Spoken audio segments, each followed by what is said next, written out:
Hello नमस्कार, एक बार फिर से आप सभी का मेरे YouTube चैनल पर स्वागत है। आज हम सेल मेम्ब्रेन के बारे में डिस्कस करेंगे। आपको ये संरचना दिखाई दे रही होगी सेल मेम्ब्रेन। तो सबसे पहले डिस्कस करते हैं कि सेल मेम्ब्रेन एक्चुअली में होती क्या है।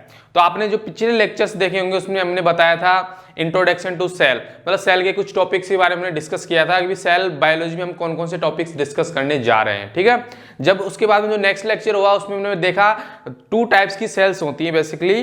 पहली जो सेल्स होती है उसको बोलते हैं प्रोकैरियोटिक सेल्स और दूसरी जो होती है यूकैरियोटिक सेल्स होती हैं। अगर आपने मान लीजिए वो वीडियो नहीं देखा है तो जाइए और मेरे यूट्यूब चैनल को विजिट कीजिए और वहां पर आप यूकैरियोटिक और प्रोकैरियोटिक सेल्स के बारे में आप जान सकते हो, जिससे आपको बेटर समझ में आएगा कि दोनों सेल्स के बीच में डिफरेंस क्या होता है। ठीक है, आज हम बात करते हैं सेल मेम्ब्रेन के बारे में। तो आपको मैं बता देता हूं जो सेल मेम्ब्रेन होती है वो किस तरह से होती है। तो आपको मैं एक बेसिक आइडिया देता हूं कि मान लीजिए कोई भी एक सेल होती है इस तरह से, ठीक है, वो प्रोकैरियोटिक हो सकती है, यूकैरियोटिक हो सकती है। अब आपको पता है जैसे कि प्रोकैरियोटिक जो सेल्स होती हैं, प्रोकैरियोटिक जो कोशिकाएं होती हैं वो होती है मोनेरा किंगडम में होती है और प्रोटिस्टा में यूकैरियोटिक होती है। ठीक है, तो मोनेरा किंगडम में कौन कौन आ गया, जैसे बैक्टीरिया हो गए, बैक्टीरिया सेल्स ले लीजिए। तो जो सेल मेम्ब्रेन जो स्ट्रक्चर होती है ना, ये एक आउटर लेयर होती है, मतलब सबसे बाहर पाई जाने वाली लेयर। इसके अलावा क्या होती है, इसके अलावा देखिए ये इसके अलावा एक लेयर और होती है सेल्स के चारों तरफ, उसको बोलते हैं सेल वॉल। और उसके ऊपर एक प्रोकैरियोटिक जो सेल्स होती है उसके ऊपर एक चिपचिपी लेयर और होती है, उसको बोलते हैं ग्लाइकोकैलिक्स। तो आपको मैं यहां बता देता हूं कि ये तो हो गई ग्लाइकोकैलिक्स। ठीक है, ग्लाइकोकैलिक्स। और ग्लाइकोकैलिक्स के नीचे क्या होती है बेटा, ग्लाइकोकैलिक्स के नीचे होती है सेल वॉल होती है, जिसके बारे में हम नेक्स्ट लेक्चर में डिस्कस करेंगे। ठीक है, इसके नीचे होती है सेल वॉल। क्या होती है, सेल वॉल होती है। और जो इनर मोस्ट लेयर होती है, जो सबसे नीचे और लास्ट में जो लेयर होती है वो होती है सेल मेम्ब्रेन। ठीक है, सेल मेम्ब्रेन होती है, सेल मेम्ब्रेन होती है। ठीक है, तो आज के लेक्चर में हमारा जो मेन फोकस रहेगा वो सेल मेम्ब्रेन के ऊपर रहेगा। तो आपको इतना अंदाजा हो गया होगा कि जो सेल मेम्ब्रेन होती है वो सभी टाइप्स की कोशिकाओं में मिलती है, चाहे वो प्रोकैरियोटिक हो या यूकैरियोटिक हो। अब आपको बात बता देता हूं मैं कि जो सेल वॉल होती है वो केवल प्लांट सेल्स में मिलती है, बैक्टीरिया सेल्स में मिलती है, फंगाई सेल्स में मिल सकती है, लेकिन एनिमल सेल्स में नहीं मिल सकती। लेकिन क्या होता है, जो सेल मेम्ब्रेन होती है वो ओनली प्रेजेंट जो सेल मेम्ब्रेन होती है वो सभी टाइप्स की कोशिकाओं में मिलती है। अब हम बात करते हैं कि सेल मेम्ब्रेन को अलग से पढ़ने की क्या जरूरत है। इसको अलग से पढ़ने की इसलिए जरूरत है क्योंकि क्या होता है कि जो सेल्स के अंदर जितनी भी एक्टिविटीज होती हैं, जितने भी मॉलिक्यूल्स होते हैं, जितने भी आयंस होते हैं, जितने भी हमारे जो फूड पार्टिकल्स हैं जो सेल्स तक पहुंचते हैं, ठीक है, जिससे हम माइटोकॉन्ड्रिया उनका यूज करके एटीपी जनरेट करता है। ठीक है, तो इस वजह से हमको ये जानना जरूरी है कि कौन कौन से ऐसे पार्टिकल्स है जो सेल्स के अंदर जाते हैं और उनकी परमिशन कौन देता है, सेल मेम्ब्रेन। ठीक है, तो इसकी स्ट्रक्चर को हमको जानने की जरूरत है कि इसकी स्ट्रक्चर किस प्रकार से बनी हुई होती है। ठीक है, और इसमें जो मतलब किस तरह से इस सेल की अरेंजमेंट, सेल मेम्ब्रेन की अरेंजमेंट होती है। तो आपको मैं एक बेसिक आइडिया बता देता हूं जो हम नेक्स्ट स्लाइड्स में पढ़ने वाले हैं कि जो सेल मेम्ब्रेन होती है मेनली प्रोटीन और लिपिड से बनी होती है। ठीक है, कोलेस्ट्रॉल और कार्बोहाइड्रेट भी पाया जाता है। तो आप यहां पर देख सकते हो कि जो फॉस्फोलिपिड्स होते हैं वो मेन लिपिड पाया जाता है, प्रोटीन और लिपिड की बनी होती है। और जो प्रोटीन्स होती हैं वो इंट्रांसिक भी हो सकती है, मतलब बिल्कुल आर पार भी हो सकती हैं, या फिर सरफेस प्रोटीन भी हो सकते हैं जिनको एक्सट्रांसिक प्रोटीन्स भी बोलते हैं। इनके बारे में अच्छे से हम डिस्कस करेंगे जो कमिंग स्लाइड सारी उसके बारे में। आप एक बेसिक आइडिया ले लीजिए कि इस तरह से क्या होती है, सेल मेम्ब्रेन बनी हुई होती है। ठीक है, अब हम नेक्स्ट स्लाइड में डिस्कस करेंगे भी ऐसे किस प्रकार की स्ट्रक्चर्स होती हैं और सेल मेम्ब्रेन जो होती है वो किस तरह से बनी हुई होती है। अलग अलग जो साइंटिस्ट ने उन्होंने अपने अपने मॉडल्स दिए और एक्चुअली प्रोटीन और लिपिड जो होते हैं अगर उसमें सेल मेम्ब्रेन प्रेजेंट है तो किस तरह से अरेंजमेंट होता है। ठीक है, तो हम नेक्स्ट स्लाइड में यही चीज डिस्कस करेंगे। तो आप ध्यान से देखिए कि यहां पर हम सेल मेम्ब्रेन को प्लाज्मा मेम्ब्रेन भी कहते हैं। बिल्कुल मोस्ट इंपोर्टेंट पॉइंट है ये, आप कहीं पर भी चल जाइए, ये यूनिवर्सल है, ये एक ऐसी मेम्ब्रेन है जो सब टाइप्स की सेल्स में मिलती है। ठीक है, तो यहां पर आप इसकी डिटेल्स हम वन बाय वन डिस्कस करेंगे। जो सारे टॉपिक्स हम पढ़ने जा रहे हैं, सबसे पहला जो टॉपिक है वो क्या है, सबसे पहली जो लाइन है वो क्या है, the cell membrane also called the plasma membrane. Most important चीज है ये, कभी भी एमसीक्यू में पूछ लिया जाएगा कि सेल मेम्ब्रेन को अनदर नेम से क्या बोल सकते हैं, हम प्लाज्मा मेम्ब्रेन भी बोल सकते हैं। ठीक है, अब देखिए इसका कार्य क्या होता है। देखिए It helps to separate the interior of the cell from the outside. मतलब क्या होता है कि जैसे एक सेल होती है, एक कोशिका होती है, उसके आउटसाइड का एनवायरनमेंट अलग होता है, इनसाइड का एनवायरनमेंट अलग होता है। तो दोनों के बीच में जो बैरियर का काम करती है वो कौन करती है? सेल मेम्ब्रेन मूव करती है। इसका मतलब क्या हुआ? सेल मेम्ब्रेन हेल्प करती है बाहर के वातावरण और अंदर के जो कोशिका का वातावरण उसको सेपरेट करने का कार्य करती है। ठीक है, नेक्स्ट लाइन देखिए, ये क्या होती है? जिस cell membrane consist of a lipid bilayer, मतलब लिपिड बाइलेयर से बनी होती है। जो लिपिड बाइलेयर्स होती हैं उसके मॉडल्स के बारे में पढ़ेंगे हम। और it is a semi permeable अर्धपारगम्य झिल्ली होती है। ये क्या होती है? अर्धपारगम्य झिल्ली होती है। और दूसरी चीज क्या होता है? इसको सिलेक्टिवली परमिएबल होती है। ठीक है, चयनात्मक पारगम्य झिल्ली होती है। किस तरह से कि कोई भी मॉलिक्यूल्स जो सेल के लिए इंपॉर्टेंट होगा, जो कोशिका के लिए इंपॉर्टेंट होगा, वही मॉलिक्यूल कोशिका के अंदर एंटर कर सकता है। तो ये क्या होती है? सिलेक्टिव परमिएबल होती है, सेमी परमिएबल होती है। ठीक है, अब नेक्स्ट क्या वर्क होता है? The cell membrane regulates the transport of materials entering and exiting the cell. मैंने आपको ये पॉइंट बता चुका हूं, मैं आपको इस पॉइंट के बारे में आपको मैं बता चुका हूं कि इसका जो कार्य होता है बेटा वो क्या होता है कि ये डिसाइड करती है कि कौन सा मॉलिक्यूल सेल्स को इंपॉर्टेंट है और कौन से जो आयंस हो गए या कौन सा पदार्थ हो गया, कौन सा फूड पार्टिकल्स होगा, कोई भी जो चीज होती है वो सेल्स के लिए इंपॉर्टेंट है या नहीं है, उस चीज को वो परमिशन देती है और बाहर जाने की इजाजत देती है। ठीक है, इस तरह से क्या होती है? सेलेक्टिवली परमिएबल होती है। ठीक है, नेक्स्ट लाइन देखते हैं, this cell membrane possess lipid, protein and carbohydrate. ये भी मोस्ट इंपोर्टेंट पॉइंट है, आपको पूछ लिया जाएगा कि जो सेल मेम्ब्रेन होती है वो किस तरह से बनी होती है। सेल मेम्ब्रेन में स्ट्रक्चर पाए जाते हैं, प्रोटीन पाए जाते हैं, कार्बोहाइड्रेट पाए जाते हैं और लिपिड्स भी पाए जाते हैं। ठीक है, नेक्स्ट लाइन क्या है? The membrane of the erythrocyte has approximately 52% of protein and 40% of lipids. Erythrocyte क्या होता है बेटा? इरिथ्रोसाइट जो होता है वो होती है आरबीसी। क्या होती है? आरबीसी। हमारे जो ब्लड में जो आरबीसी होती है, रेड ब्लड सेल्स जो होती हैं, उनके अंदर जो स्ट्रक्चर होती है उनकी सेल मेम्ब्रेन की, उनके अंदर 52% तो क्या होता है? प्रोटीन होता है और 40% क्या होता है? लिपिड होता है। ठीक है, अब नेक्स्ट पॉइंट क्या है इसका? It is a universal structure and structurally cell membrane of prokaryotes is similar to the eukaryotes. मतलब ये एक ऐसी स्ट्रक्चर होती है, एक ऐसी मेम्ब्रेन होती है जो सभी टाइप्स की सेल्स में पाई जाती है। ठीक है, तो यहां तक आप बता चुके हैं कि ये जो सेल मेम्ब्रेन होती है बहुत ही इंपॉर्टेंट लेयर होती है, सेमी परमिएबल होती है। इसका कार्य क्या होता है? सेल के अंदर के जो इन्वायरमेंट होता है उसको बाहर के इन्वायरमेंट से अलग करने का कार्य होता है। और दूसरी चीज क्या होती है बेटा? दूसरी चीज ये होती है कि जो सेल्स के लिए इंपॉर्टेंट होती है जो चीजें, वो वही चीज सेल्स के अंदर एंटर कर सकती है और वही चीज बाहर जा सकती है। ठीक है, जो अनावश्यक पदार्थ होंगे उनको बाहर निकाल दिया जाता है और जो कोशिका के लिए जो आवश्यक होता है, जो सेल्स के लिए जो आवश्यक होता है उसको अंदर ले लिया जाता है। ठीक है, अब हम बात करते हैं कि जो सेल मेम्ब्रेन होती है उसकी स्ट्रक्चर बनी होती है लिपिड, प्रोटीन और कार्बोहाइड्रेट्स। सही है ना?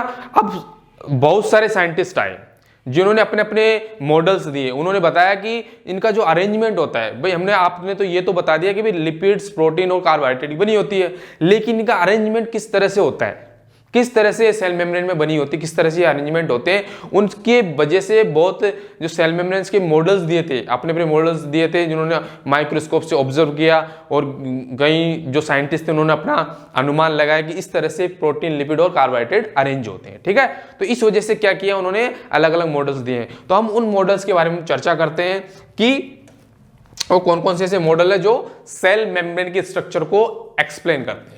ठीक है, तो सबसे पहले जो मॉडल था बेटा, सबसे पहला जो मॉडल था वो दिया था सबसे पहला जो मॉडल दिया था डेवसन एंड डेनियल ने 1935 में। कौन सी ईयर में? 1935 में ये मॉडल दिया था बेटा, और इसको बोलते हैं सैंडविच मॉडल। क्या बोलते हैं? Sandwich model. सैंडविच मतलब मॉडल का मतलब क्या होता है? सैंडविच आप जानते हो, दो ब्रेड होती है, उसके बीच में मसाला होता है। ठीक है, उसी टाइप में क्या होता है बेटा, इसमें क्या होते हैं? Protein, lipid and protein. तो उन्होंने बताया कि जो सेल मेम्ब्रेन की स्ट्रक्चर होती है उसमें प्रोटीन और लिपिड की जो लेयर होती है वो सैंडविच के रूप में जमी हुई रहती है। मतलब इस तरह से प्रोटीन की स्ट्रक्चर होगी तो बीच में क्या होंगे? लिपिड्स होंगे। ठीक है, और ऊपर क्या होगी? प्रोटीन की स्ट्रक्चर होगी। तो ये क्या होती है बेटा? ये होती है सैंडविच और ट्राइलेमिनर मॉडल होता है जिसको डेविसन एंड डेनियल ने दिया था। ठीक है, समझ गए।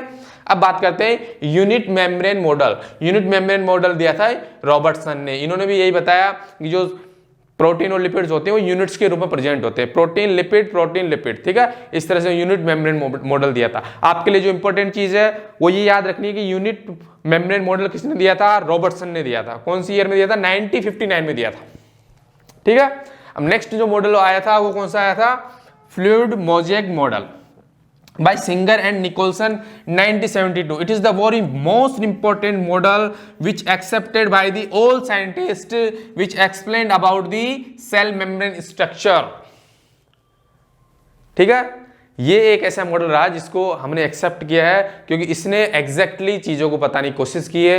इन्होंने बताया भी यूनिट मेम्ब्रेन जो होती है और सैंडविच मॉडल होता है, इन्होंने अपना अनुमान बताया। लेकिन सिंगर एंड निकोल्सन ने दोनों ने एक मॉडल दिया था फ्लूइड मोज़ेक मॉडल, उसके बारे में हम डिस्कस करेंगे। यही बहुत एक्सेप्टेड मॉडल है और इसी को फॉलो किया जाता है। ठीक है, अब बात करते हैं इस मॉडल के बारे में। This is latest and most widely accepted model for the structure of plasma membrane. ठीक है, क्या इसके स्टेटमेंट है? इन्होंने क्या बताया? According to the fluid mosaic model proteins are arranged in phospholipids layer as mosaic pattern. Mosaic pattern मतलब जगह जगह। ठीक है, जैसे आपको मैंने स्ट्रक्चर बताई थी जिसमें प्रोटीन्स अलग अलग जगह पे प्रेजेंट थे और फॉस्फोलिपिड्स भी बाई लेयर्स में थे। लेकिन ये मतलब नहीं है कि प्रोटीन एक लेयर्स में होते हैं इस तरह से जैसे इन्होंने बताया। लेकिन इन्होंने क्या बताया कि मोज़ेक शेप में फ्लूइड मोज़ेक मॉडल का मतलब मोज़ेक से मतलब अलग अलग जगह पर प्रोटीन्स भी प्रेजेंट होते हैं। कुछ प्रोटीन्स ऐसे होते हैं जो बिल्कुल सेल मेम्ब्रेन के आर पार होते हैं, कुछ प्रोटीन्स ऐसे होते हैं जो सेल मेम्ब्रेन की सरफेस पे होते हैं। ठीक है, तो ये इन्होंने बताया था। ठीक है, नेक्स्ट पॉइंट क्या है इसका? फ्लूइड मोज़ेक मॉडल का this membrane is termed as the protein iceberg in sea of phospholipids. ये बहुत अच्छा स्टेटमेंट है।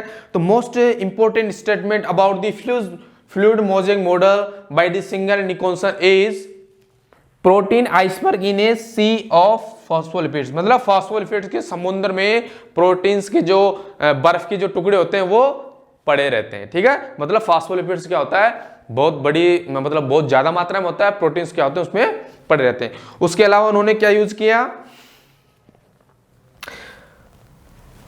मतलब गुलाब जामुन जो होते हैं प्रोटीन्स को बताया। Gulab jamun proteins in a concentrated solution of phospholipid sugar.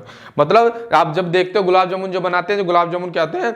जो शक्कर होती है, जो शुगर होती है, उसका जो लिक्विड सॉल्यूशन होता है उसके अंदर पड़े रहते हैं। तो जो पड़े हुए गुलाब जामुन होते हैं तो प्रोटीन्स होते हैं और जो सॉल्यूशन होता है उसको फॉस्फोलिपिड्स बोलते हैं। तो ये सिंगर एंड निकोल्सन ने समझाने का प्रयास किया कि इस तरह से क्या होता है, सेल मेम्ब्रेन की स्ट्रक्चर बनी होती है। ठीक है, अगर मान लीजिए इन जो मॉडल्स है सेल मेम्ब्रेन के बारे में अगर लेक्चर के दौरान कोई भी डाउट आता है आप बिलो कमेंट सेक्शन में उसको लिख सकते हो। अगर आपने मेरे चैनल को सब्सक्राइब नहीं किया प्लीज़ जाइए और सब्सक्राइब कीजिए। हो सके जितना हो सके उतना अपने फ्रेंड्स जो 11th और 12th बायोलॉजी में पढ़ रहे हैं और जो नीट मेडिकल एग्जाम की तैयारी कर रहे हैं उनको जाके आप बोलिए। मैं कंप्लीट लेक्चर्स आपको यहाँ प्रोवाइड करवाऊंगा। जो भी आपको डाउट आता है आप कमेंट सेक्शन में बिल्कुल लिख सकते हो, मैं उसका जरूर रिप्लाई करूंगा और ट्राई करूंगा कि नेक्स्ट वीडियो में उसको मेंशन करूं। ठीक है, तो आप लोगों का सपोर्ट बना रहे। ठीक है, इस तरह से मैं आपको बेस्ट लेक्चर प्रोवाइड करने की कोशिश करूंगा। ठीक है, अब बात करते हैं नेक्स्ट किस तरह से ये अरेंजमेंट होता है। देखो इन्होंने क्या कहा था बेटा, इन्होंने कहा था कि जो प्रोटीन और फॉस्फोलिपिड्स होते हैं वो एक पैटर्न में जमा नहीं होते, एक मोज़ेक पैटर्न में जमा होते हैं। देखो यहाँ पे देखो ये सरफेस पे भी कुछ प्रोटीन्स होती हैं। ठीक है, सरफेस पे भी कुछ प्रोटीन्स होती हैं। तो सरफेस की जो प्रोटीन्स होती है बेटा उनको बोलते हैं एक्सट्रिंसिक प्रोटीन। ठीक है, और कुछ प्रोटीन होती है वो आर पार होती हैं, सेल मेम्ब्रेन के बिल्कुल आर पार अरेंज होती है। और ये जो होते हैं बेटा फॉस्फोलिपिड्स होते हैं। ठीक है, फॉस्फोलिपिड और इनके अंदर कोलेस्ट्रॉल भी पाया जाता है और बाहर जो देखोगे तो कार्बोहाइड्रेट भी मिलेगा। ठीक है, तो इस तरह से क्या होती है अरेंजमेंट्स होते हैं। ठीक है, अब बात करते हैं फॉस्फोलिपिड्स कौन से टाइप्स के होते हैं और प्रोटीन्स किस टाइप्स के होते हैं। ठीक है, अब देखिए phospholipid is the main component of the cell membrane because it form continuous structure of the frame of the cell membrane.